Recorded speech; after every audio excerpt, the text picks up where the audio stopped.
Plim não, Plim é na outra, aqui é Plão. Eu que esqueci.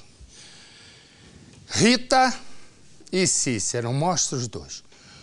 Está aí Rita e Cícero. Corta para mim. Pensa no seguinte.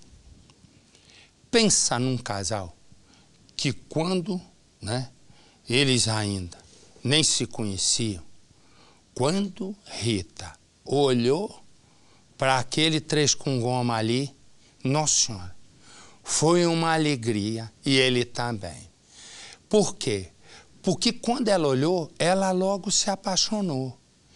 E Cícero é um cara meio calado, né? E aí, o que acontece? Ele tinha chegado no lugar, ele tinha vindo do Ceará. De repente, ela descobre que ele tem problema com a polícia. Por quê? Ele é foragido, ele matou uma pessoa no Ceará. Mesmo assim, ela estava tão apaixonada que ela se casou e teve 3 filhos. A questão é que Rita, e a imagem mostra bem, é uma moça cestrosa, ela se cuida, ela se arruma, ela tá mais, ela ficava, tinha dia que ela estava mais arrumada do que guarda-roupa de rainha, não tinha nada fora do lugar. Eis que Cícero começa a implicar. Não, tá arrumada demais. Ela, mas Cícero, você me conheceu assim, tá arrumada além da conta. Cícero, bom. Um dia a Rita se aborrece, quase que eu falo um palavrão, ficou por isso o palavrão, se aborrece e se separa, muda para uma outra casa, comete um erro, na mesma rua. Eis que Cícero, 1 ano depois, descobre que Rita está namorando. Ele olha e pensa assim, namorando? Naquele dia, Rita estava voltando de uma festa. Ela não escutou barulho dos 3 filhos. Quando ela abre, Cícero, de quem estava separado há 1 ano, está lá sentado. Há de ser a última discussão entre os dois de uma história que começa assim. Se tem uma coisa que deixa Cícero incomodado, é a vaidade da esposa Rita. A moça só quer saber de se arrumar. Você nunca se arrumou assim? Você me conheceu assim, Cícero? Não. Ou estava toda desarrumada quando você me viu? Fala baixo. O casamento já dura 12 anos. E sempre foi desse jeito. E nunca Cícero aceitou. Não, mas você nunca se arrumou pra mim. Tá entendendo? Ela não pode ver um espelho que já se ajeita. É que Rita, mesmo com o passar do tempo, é uma mulher atraente. Com essa roupa. Não te interessa. Olha pra mim. Você tá pensando o quê na vida? Já Cícero é um poço de ignorância. Ele fica louco só de imaginar que a esposa possa ser desejada por outro. Pra onde você vai? Tá ouvindo? Por que parar? Você quer parar? Eu não toquei em você. Ah, não tocou em mim. O que você fez agora? Ah, é? Vai lá na Ah, que inferno, meu! Pô! E a vaidade da esposa, com o tempo, passa a ser motivo de briga quase todo dia. Com outra pessoa? É isso? Tá se arrumando? Tá igual uma periguetinha pra outra pessoa? Me fala! Se eu tivesse com outra pessoa, eu tava aqui. Quando Rita olha para o marido, ela se arrepende até a alma do dia em que o conheceu. Ai, meu Deus do céu. Maldita hora que eu fui casar com esse homem. Droga. Rita arruma a casa quando percebe um movimento diferente ao lado. É Cícero, que acaba de chegar na cidade. É um homem misterioso, que mal conversa com as pessoas, mas com Rita é diferente. De olho na vizinha e só pensando em Sapeque e Ayá, ele se derrete todo. E Rita, sabe-se lá a razão, vai com a cara do moço e cede às cantadas do forasteiro. É casada, solteira? Ela só não sabe qual o segredo que ele esconde, mas com o tempo vai descobrir. Você gosta de morar aqui? Cícero é foragido da justiça. Ele tentou matar uma pessoa na cidade em que nasceu e por isso teve que se mudar. Mas Rita não se importa muito com o passado dele, já que está completamente apaixonada. E os dois engatam um namoro e logo se casam. E com o tempo, 3 filhos. E com o passar dos anos, Cícero também passa a mostrar o que é um ciumento de marca maior. Não pode ver a esposa se arrumando que já fica todo nervoso. E quase sempre o ciúme vira agressão, a ponto de Rita procurar a polícia várias vezes. Você tá pensando o quê, a vida? Hein? Me solta. Por que te soltar? Me solta. Agora você tá com essa roupa de piriguete, quer que eu te solte? Me solta, Cícero. Mas sempre recua e acaba perdoando. Por que parar? Você quer parar? Eu não toquei em você. Ah, não tocou em mim. O que você fez agora? Ah, é? Vai lá na Ah, que justiça lá. inferno, meu. Até que chega uma hora que, de tanto ciúme, Rita não aguenta mais. Decide se separar, mas comete um erro. Aluga uma casa perto do ex. O que você quer? Eu preciso falar com você. Mesmo depois de um ano de separação, Cícero não deixa a mulher em paz. Aproveita as visitas aos filhos para ameaçá-la. E tudo fica pior quando Rita encontra um namorado. Cícero decide que vai acabar com a felicidade. Era aquele rapaz que você tava dando ontem com ele, hein, à tarde, hein, pegado na mão. Meu amigo. Seu amigo? Naquela noite, Rita sai para uma festa. Mais uma vez se arruma toda. Deixa os filhos em casa e lá vai Rita. Cícero vê quando a ex-esposa passa a caminho da festa e decide que chegou a hora da vingança. Ele vai até a casa de Rita, pega os filhos e leva para outra casa. Quando Rita volta da festa, a surpresa. Cícero está lá. Primeiro ele tenta reatar o casamento. Depois quer saber se é verdade que Rita já tem um outro amor. Rita confirma. Seu amigo? Daquele estilo lá, pegado na mão? Não posso ser amigo mais? Claro que pode, mas daquele jeito não, né? Meu filho, você não é mais nada meu. Então tá bom. Cícero pega a faca e tenta matá-lo. Rita ainda consegue correr. Aos gritos, pede ajuda dos vizinhos, mas não tem jeito. É alcançada pelo ex-marido. Morre ali mesmo. E Cícero deixa tudo para trás. A ex-esposa morta, os filhos e Cícero, mais uma vez, foge. Essas fotos são do último aniversário de Rita de Cássia. Ela havia acabado de comemorar 27 anos quando foi assassinada. O acusado pelo crime é o ex-marido dela, com quem foi casada por 12 anos. Ele é considerado foragido da justiça. Segundo a família de Rita, ela e o marido brigavam bastante. Cícero era muito ciumento e, quando bebia, agredia a esposa. Ele também não queria trabalhar para sustentar a família. Rita, então, decidiu terminar o casamento.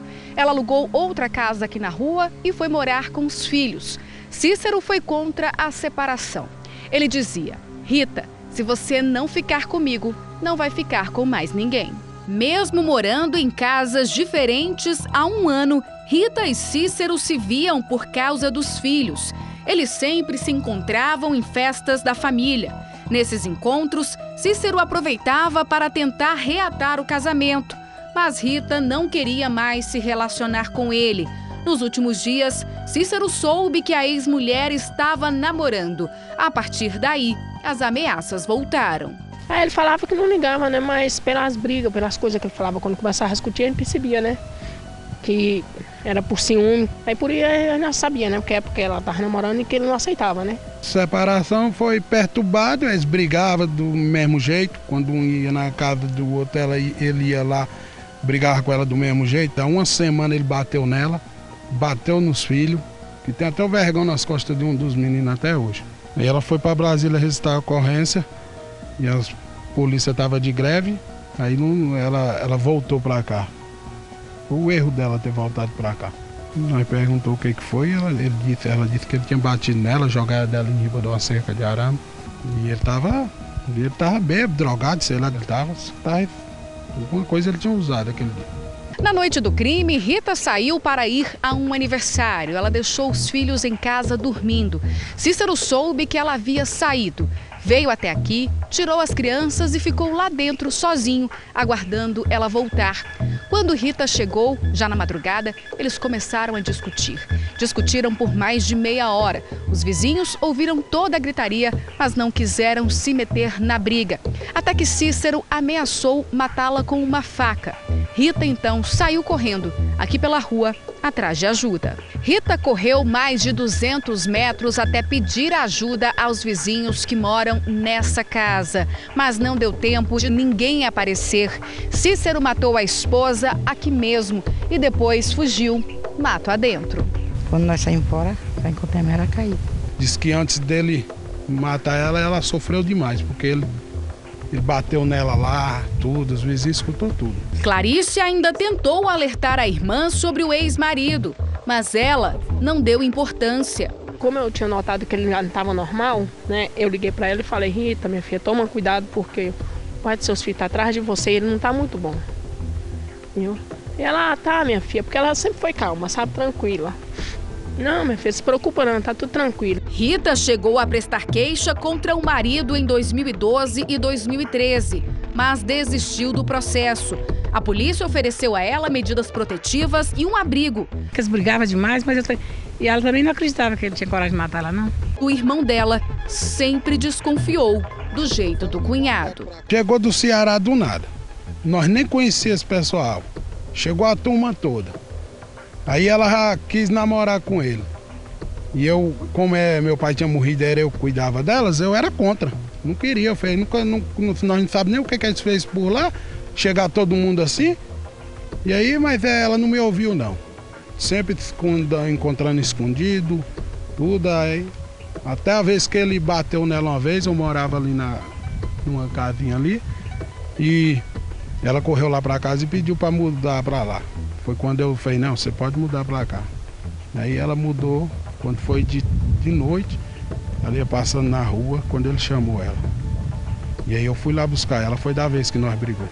Segundo o delegado, Cícero chegou a contratar um advogado para defendê-lo, mas não pagou os honorários e teve a causa abandonada.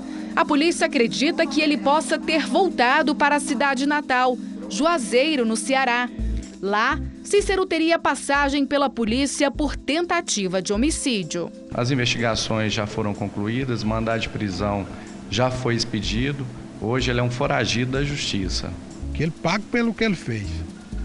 Porque ele acabou com a vida nossa, moço. Nós não dormimos mais direito, nós só sofremos, nós vemos a foto dela. Para nós, acabou.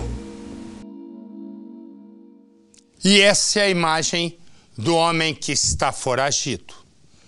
Se você viu esse homem, se você conhece esse homem, se você sabe onde ele está, ligue. Ligue para o Disque Denúncia. Ligue para a polícia e a sua identidade vai ser mantida no mais absoluto sigilo. Corta aqui para mim. Eu vou direto a Brasília com a nossa Narla Biquinho de Lacre, que hoje está mais biquinho de lacre do que nunca, que tem mais informações. Boa noite, Narla. Boa noite, Marcelo. Boa noite para todo mundo. Marcelo, a polícia já está recebendo algumas denúncias anônimas e está verificando aí a veracidade dessas informações. Agora, de acordo com os familiares, o que mais irritava o Cícero mesmo era esse novo namorado de Rita, porque ele era totalmente diferente de Cícero, era um homem trabalhador, tranquilo, que tratava muito bem a namorada. Então, por isso, de acordo com a família, ele teria matado a ex-esposa. Então, ao fugir, ele abandonou os 3 filhos, que agora estão sob os cuidados dos tios maternos. A família ainda vai decidir quem vai ficar com a guarda das crianças. Marcelo. Obrigado, Narla, muito obrigado. Como é esse batom que você está usando, como é que chama? Que cor é? Meio roxo, né? É, tá Tá com... Saiu o salário, eu fui comprar um. É mesmo? E deu o salário para comprar um batom? É. Deu? O salário? Só um. Só um, tadinha. Tá, bichinha, vou mandar... Tá difícil. Eu vou pedir um empréstimo aqui e vou te mandar um batom de presente, tá? Oba, vou ficar esperando. Que cor que você gosta? Você vai ver. Vai ser uma surpresa. Tá bom? Tá. Oba, adoro surpresas. Obrigado. Beijo, meu amor. Mandar uma... Beijo, tchau. Mandar uma lasca de carvão, ficar com a boca toda preta, deixar comigo. Amanda, ela arruma um namorado de 25 anos, ela tem 16. E aos 16 anos, todo mundo quer sassaricar, né? Pois bem, e ela, óbvio, quer sassaricar. Ela vai pra festa, ela rebola, ela se diverte como qualquer moça de 16 anos. Só que o namorado de 25 começou a dizer para ela o seguinte: sabe o quê? Esses teus amigos não são bons, não. É melhor você não ter mais amigo. Aí ela perguntou: nem o infeliz do TP, que vive parado? Ela disse: nem o infeliz do TP. Aí ela disse assim, ele diz, até porque esse TP, não sei nem como é que você consegue conversar com ela, um amigo fechado com ela, porque ele vive dormindo. Aí ele disse, mas eu gosto dele, mas tá nem ele. Esse TP, inclusive, se eu cruzar com ele na rua, eu atropelo. Pra você imaginar o instinto do namorado que ela arrumou. Ela pensou com 16 anos de idade, ela disse, quer saber? Eu vou cair fora. E ela diz para ele, quer saber? Você tá me trancando, eu pareço uma condenada, eu vivo presa. Aí ele diz assim, não separa de mim não, eu te amo. Ela diz, tá bom, mas quem ama não faz isso com a outra pessoa. Aí ele faz assim, vai se lascar. Ele era zangado. Ela estava trabalhando naquele dia, quando ele apareceu. Só para ter uma noção, ele acaba de ser condenado a 16 anos de cadeia. Foi pouco. Põe no Cidade. Esta mãe foi condenada à pena máxima do sofrimento, a de não ter mais a única filha. Para a gente a dor é eterna. Ela não volta mais. Além da filha, Amanda Souza Silva, de 16 anos, ter sido assassinada pelo ex-namorado Daniel Aparecido dos Santos, de 25 anos. Ela acompanhou de perto o julgamento do criminoso, cada passo. E só pedimos a Deus que fosse feita a justiça, pelo menos a do nosso país, a máxima que existisse. O julgamento aconteceu neste fórum. Era um momento de muita expectativa para a família de Amanda. Daniel foi preso 2 meses depois de cometer o crime porque estaria ameaçando testemunhas. Pessoas que, com medo dele, tiveram até mesmo que se mudar de cidade. Do centro de detenção provisória, ele foi trazido aqui para o fórum, onde ouviu a sentença da juíza, condenado a 16 anos de prisão. Mas o tempo que ele realmente vai ficar atrás das grades é uma nova tortura para a família de Amanda. Ele já tem 3 anos preso, ele tem 16 anos e 4 meses de pena. Então, daqui 2 anos, ele está em regime semiaberto, ou seja, volta para a vida, volta para a rua. Com a emoção à flor da pele, ela me conta que ouviu o depoimento de cada testemunha do crime, inclusive a fala do assassino. Ele não negou que fez isso realmente com ela, porque ele era explosivo e que ele usava remédios, ele fazia uso de medicamentos, porque ele era doente, ele era bipolar. Não tem diagnóstico nenhum que prove isso. E as palavras do advogado de defesa do assassino, que chegaram no coração da mãe como mais um duro golpe.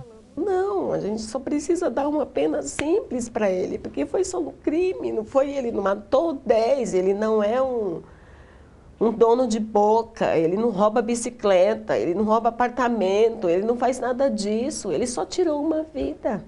O assassinato aconteceu quando o casal já não namorava mais.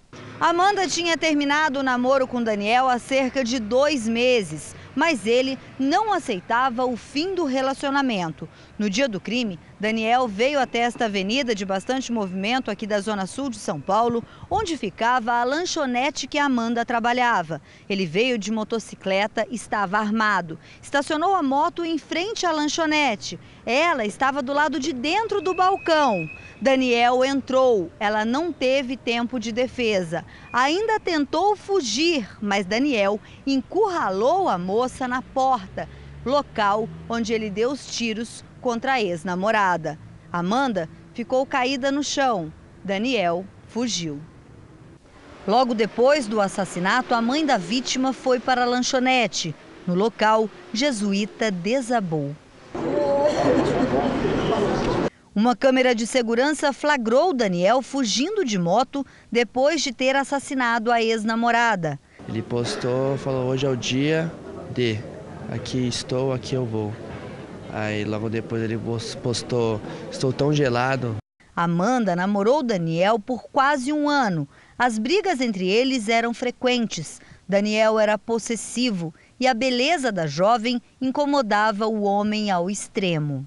Ainda na fase do namoro, Daniel mostrou o lado mais violento para Amanda. Ciumento, começou a controlar as 24 horas do dia dela. Mais do que isso, ligava o tempo todo, perseguia a vida da jovem. Só que ela não contava isso para os pais. A garota de personalidade marcante que sonhava em trabalhar com moda já tinha conseguido um novo emprego em uma empresa de cosméticos para financiar os estudos. Para as amigas de Amanda, sobraram lágrimas na despedida da jovem. Não tem como acreditar. É uma injustiça o que ele fez. Passe o tempo que for, a mãe só tenta encarar a certeza de que a filha não volta. E Daniel, mais dia menos dia, estará novamente em liberdade. Me dá a imagem do comandante Hamilton, você vai vendo a loja aí, uma grande papelaria Calunga, aqui na Marginal, um assalto. E onde a notícia está, o comandante Hamilton, olha aí, até o helicóptero Águia da Polícia Militar no circuito. O nosso comandante Hamilton tem as informações sobre o assalto e se alguém ficou ferido. Hamilton. Marcelo, boa noite. Nós estamos sobrevoando aqui a região leste de São Paulo, aqui na Marginal. Realmente foi isso, Marcelo. Tentativa de assalto, não conseguiram assaltar, mas houve um disparo de uma arma de fogo. As viaturas vieram com muita rapidez, viaturas de rota, Águia 21, um grande cerco policial aqui no local. Eles estão sendo procurados nesse momento, Marcelo. Não conseguiram roubar, estão sendo procurados aqui na Marginal. E disparo de arma de fogo é tiro? É isso que quer dizer? O bandido atirou? Exatamente isso, Marcelo. O bandido atirou na polícia, foi isso? Não, houve um disparo, Marcelo. Não sei se foi pro alto, enfim. A informação que ele deu um disparo, a polícia não estava ainda no local. Para fugir. Chegou muito rápido. O importante é que ninguém se feriu, Marcelo. Graças a Deus você vai vendo as imagens e a precisão do nosso comandante Hamilton, que não sabe que nem aonde ele está, se é Zona Leste, Zona Oeste, gagueja. Uma beleza, podia ser um professor pra gagueira, porque tá gaguejando, que é uma beleza. Me dá a imagem dos presos, aí tem um, mas tem mais. São 2 presos, eles fizeram um caminhoneiro refém. Exatamente, o caminhão foi levado para um desmanche, olha o outro aí. E os bandidos colocaram o caminhoneiro dentro de um carro. Quando eles iam fazer o caminhoneiro refém, o pneu do carro furou. A polícia desconfiou e preso. Todo mundo foi, põe no cidade. O motorista do caminhão, que não quer mostrar o rosto, tem 39 anos e foi abordado pelos bandidos na rodovia Anhanguera, em Cajamar, na Grande São Paulo. Disparearam o carro do lado, apontaram a arma para mim, me obrigando a parar. E assim que eu parei, rodearam o caminhão e fizeram descer pela porta do carona. Ele foi colocado neste carro e ficou rodando com 2 criminosos por 2 horas. Mas um dos pneus furou. E quando os criminosos foram fazer a troca, viram que o step também estava furado. Não falavam nada, Quando conversava lá fora eu não escutava nada do que eles falavam, né? Eles então ligaram para um comparsa que encostou no local com este outro carro para prestar socorro. Foi quando a polícia rodoviária desconfiou da movimentação e resolveu abordar. O motorista do segundo carro fugiu, mas 1 quilômetro depois abandonou o veículo e correu para dentro de um matagal. Os 2 que estavam no carro com pneu furado foram presos. Bruno Oliveira Carvalho, de 21 anos, e Jonathan Santos Medeiros, de 20, não tinham passagens pela polícia e vão responder por roubo. Com eles foram apreendidos celulares e uma pistola de brinquedo usada no crime. Quanto que você recebia por isso? 3 mil. Os suspeitos confessaram à polícia que o caminhão roubado estava guardado aqui neste galpão em Osasco, na Grande São Paulo. O caminhão é esse aqui, como dá para ver, olha só. A tampa do motor já foi retirada. Isso porque os criminosos iriam recortar o caminhão e, na sequência, vender as peças no mercado negro. Mas os policiais não encontraram só o caminhão, não. Uma carga de eletrodomésticos. Vários objetos. Segundo a polícia, são 383 caixas. E essa carga aqui, os criminosos acabaram confessando que foi roubada. Eles só não souberam dizer onde e quando. Havia também estes equipamentos usados para cortar sinais de rastreadores.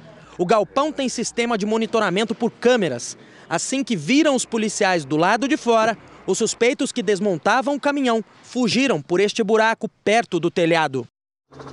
A imagem que você está vendo depois do disparo de arma de fogo do comandante Hamilton, agora está tendo disparo de água do céu. Começa a chover, mas é chuva, é fraca. Lá tá tudo escuro, mas a chuva vai passar batido aqui. Me dá a imagem do homem preso. Vamos, meu filho, não atrapalha o Cidade Alerta. O homem que você está vendo, ele montou um golpe dentro do Aeroporto Internacional do Rio de Janeiro. Antônio Carlos Jobim, o que ele fazia? Ele clonava cartões de crédito com o celular. Ele, em 6 meses, ele que era o cara da quadrilha, o chefe, eles faturaram 3,5 milhões.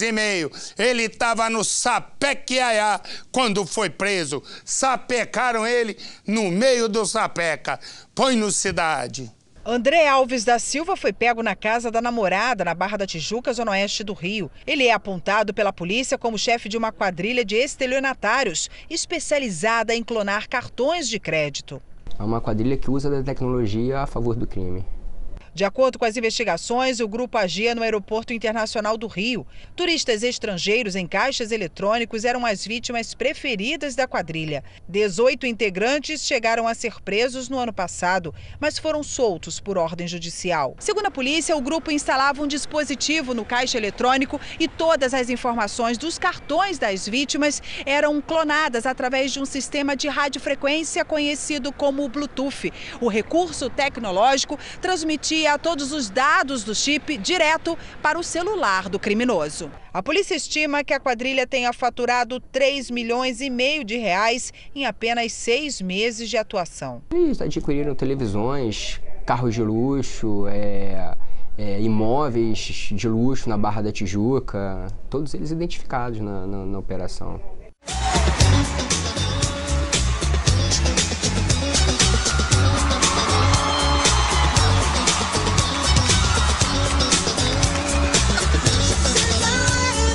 Não é pra mostrar o show agora, meu Deus do céu.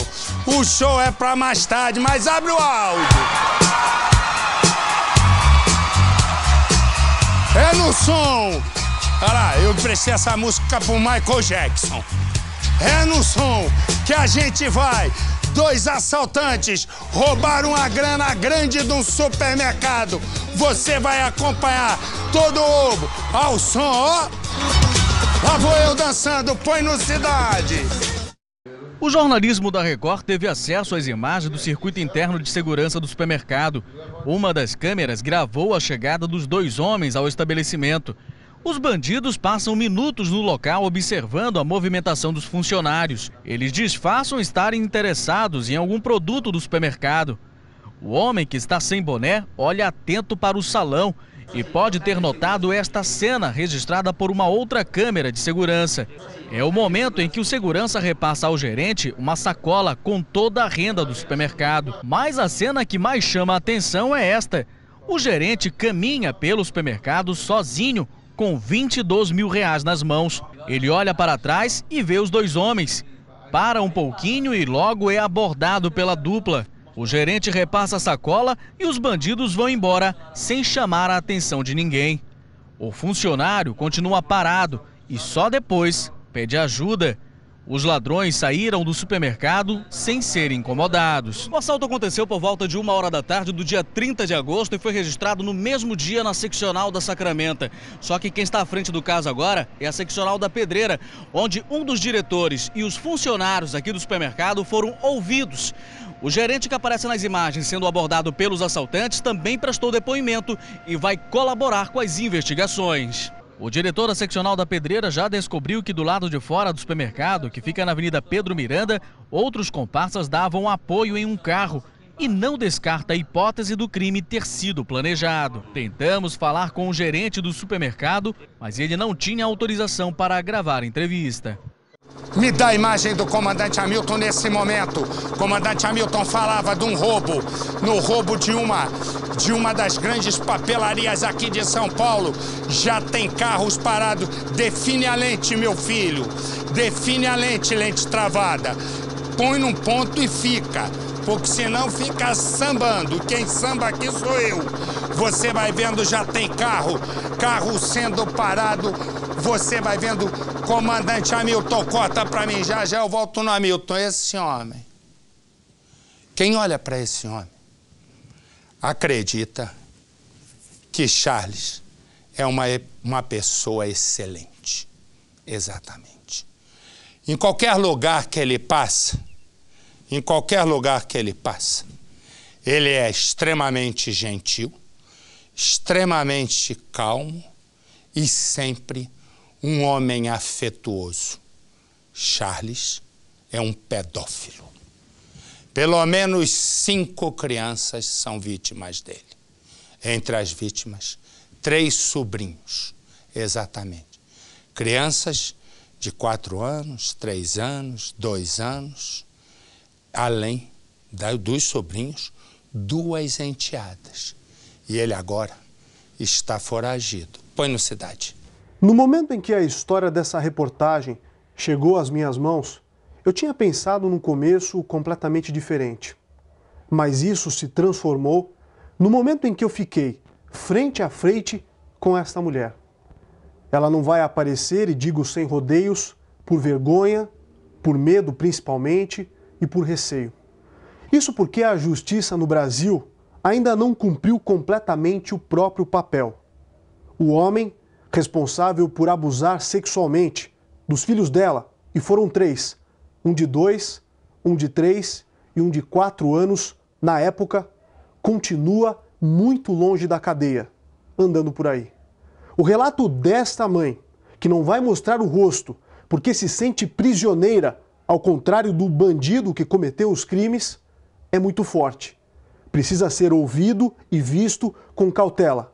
E mais do que isso, acima de tudo, precisa ser analisado por você. Foi a primeira vez quando ela se abriu. Ela falou: mãe, eu tenho medo. Por mais que tranque a porta, eu sempre acho que ele vai entrar. Eu escuto passos, eu não durmo, eu não consigo mais estudar, eu não consigo mais fazer nada. Eu não quero mais viver, eu não consigo mais viver assim. Foi Charles Lima da Silva quem estuprou as crianças. Começou com a mais velha. Com a chave da casa, entrou sem chamar atenção e abusou da outra sobrinha. Viu que era fácil e, do mesmo jeito, estuprou o caçula. Enquanto a própria cunhada trabalhava. Ele tinha a chave da minha casa e eu não sabia. Então, quando eu saía, ele abria a minha casa e ficava com as minhas filhas. E todo o tempo a minha sogra sabia, e era algo... Para a família já era normal o que ele fazia. Foram 6 longos anos de puro terror. O acusado dos crimes respondia ao processo em liberdade. Houve a condenação, mas ele não foi preso. A família até então já estava desestabilizada. O pai, sob muita pressão, saiu de casa, se separou da mãe das crianças. A filha mais velha, de 16 anos, a mais atingida, ainda se trata de depressão e síndrome do pânico. Tentou suicídio 2 vezes, até que esta mulher tomou uma decisão drástica. Agora ela e todos os filhos dormem neste quarto, juntos. A casa está completamente trancada, com grades por todos os lados. Até a porta fica assim, chaveada por dentro durante toda a noite. Charles era lobo em pele de cordeiro. Para todos os efeitos, ele foi injustiçado, e eu fiquei como uma louca, uma amante louca, que usei os filhos sem caráter, que usei os próprios filhos contra ele.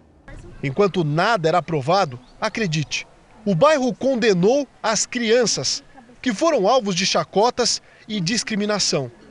O menino, que começou a ser abusado com apenas 2 anos e 8 meses, só voltou a falar anos depois. Ele voltou a falar com 9 anos. A primeira vez que ele falou em juízo, 2 meses depois ele teve alta, porque não era nada clínico, era um trauma. Mesmo durante o período de investigação, Charles não desistiu das garotas, principalmente a mais velha. No final de tarde, ele veio até aqui, o colégio em que ela estudava. Por volta de 5 horas, parou o carro em frente a este portão e esperou o momento em que a menina de 12 anos saiu.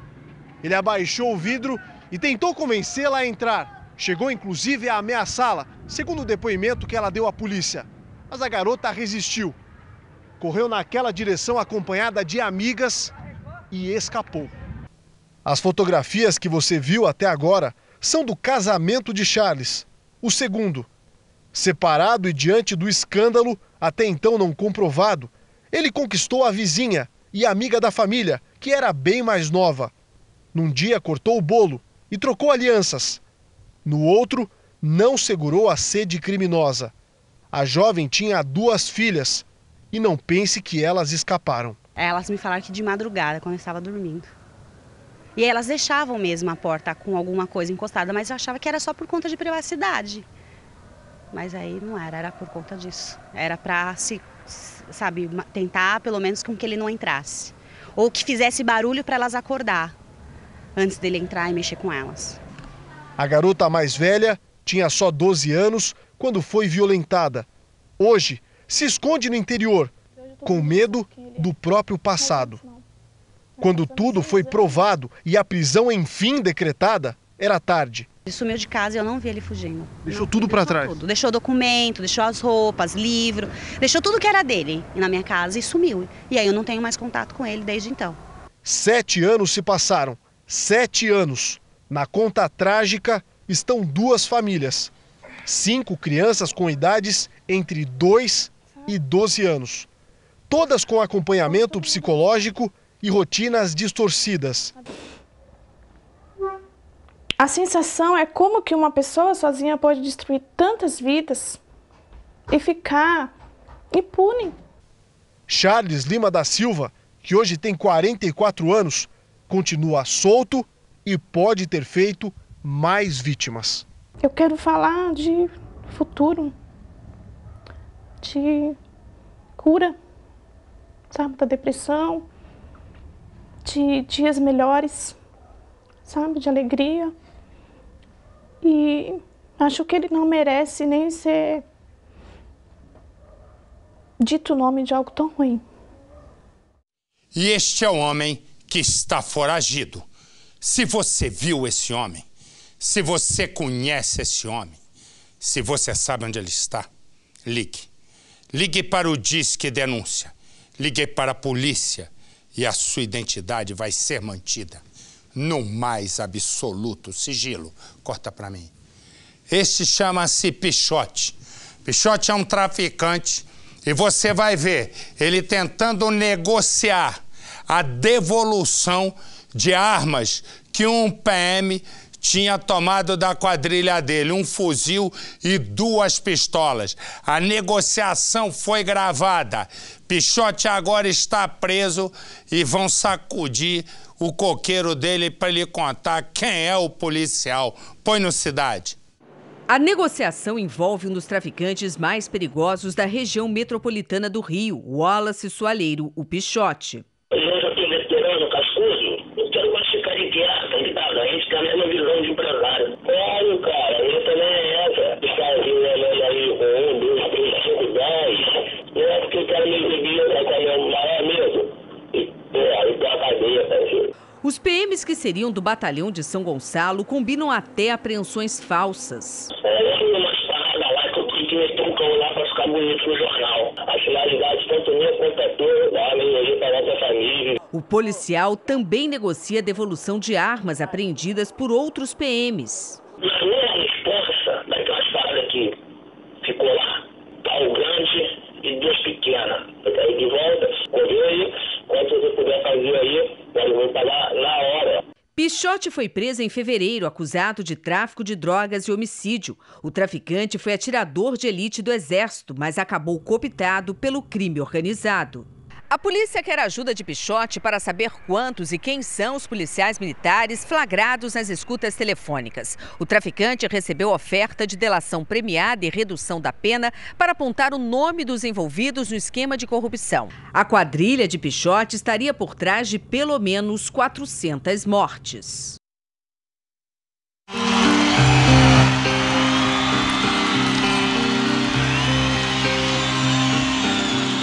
My dues, time after time, after my sentence, but committed no crime, and bad mistakes. Estamos comemorando a prisão de Pichote. I've had my chance and to my best.